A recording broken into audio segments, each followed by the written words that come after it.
పెళ్లికి ఆలస్యం అవుతుందా? మీ వైవాహిక జీవితంలో సమస్యలు వస్తున్నాయా? ఆర్థిక, వ్యాపార, కుటుంబ, వాస్తు సమస్యల పరిష్కారానికై వెంటనే సంప్రదించండి శ్రీ శివశక్తి జ్యోతిష్యాలయం, అల్కాపురి టౌన్షిప్, మణికొండ, హైదరాబాద్. ప్లేట్లో రొయ్యల కర్రీ తినాలంటే వరి అయ్యేలా చేశారు అమెరికా అధ్యక్షుడు ట్రంప్. ఏపీ నుంచి అమెరికాకు ఎగుమతి అయ్యే రొయ్యలపై దిగుమతి సుంకం 3% నుంచి 26% పెంచారు. దీంతో ₹1,00,000 విలువ చేసే రొయ్యలు ఇక ₹1,26,000 కానున్నాయి. రవాణా, ప్యాకింగ్ తో కలిపి ఎక్స్ట్రాక్స్ బాధలు 50%కి చేరుకుంటుంది.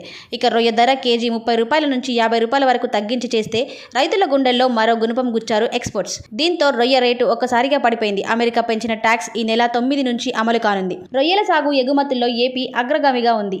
ఏపీ జీఎస్డీపీలో రొయ్యల పరిశ్రమ వాటా 11%. 2 రోజుల క్రితం 100 కౌంట్ ధర 250 ఉంటే ఇప్పుడు 210 కొంటున్నారు. ఉమ్మడి పశ్చిమ గోదావరి, కృష్ణా జిల్లాల్లో 2.50 లక్షల ఎకరాల్లో రొయ్యల సాగు చేస్తున్నారు. ఏపీ నుంచి అమెరికాకు ఏటా 17.2 లక్షల టన్నుల వనామి రొయ్యలు ఎగుమతి అవుతున్నాయి. ఉమ్మడి పశ్చిమ గోదావరి జిల్లా నుంచే రోజుకు 2,000 టన్నుల రొయ్యలు ఎగుమతి అవుతున్నాయి. అమెరికాకు 50 కౌంట్లోపు రొయ్యలు మాత్రమే ఎగుమతి అవుతున్నాయి. కానీ అన్ని కౌంట్ల రొయ్యల రేటును వ్యాపారులు తగ్గించడంపై రైతులు మండిపడుతున్నారు. ఆక్వా రంగానికి కేంద్ర, రాష్ట్ర ప్రభుత్వాలు ఆదుకోవాలని కోరుతున్నారు. రైతుల ఆందోళన నేపథ్యంలో ఆక్వా రంగానికి అడ్డంగా నిలవాలని కేంద్ర మంత్రి పీయూష్ గోయల్ కు ఏపీ సీఎం చంద్రబాబు లేఖ రాశారు. అమెరికా సుంకాల నుంచి ఆక్వా ఉత్పత్తులకు మినహాయింపులు ఇచ్చేలా చూడాలని ఆ లేఖలో చంద్రబాబు కోరారు. ఏపీ జీడీపీలో మత్స్య రంగం కీలకంగా ఉందన్నారు చంద్రబాబు. సంక్షోభ సమయంలో ఆక్వా రైతులకు అండగా ఉండాలని కోరారు. భారత్పై అమెరికా 27% సుంకం విధింపుల వల్ల ఆక్వా రంగానికి నష్టం అంటూ వివరించారు.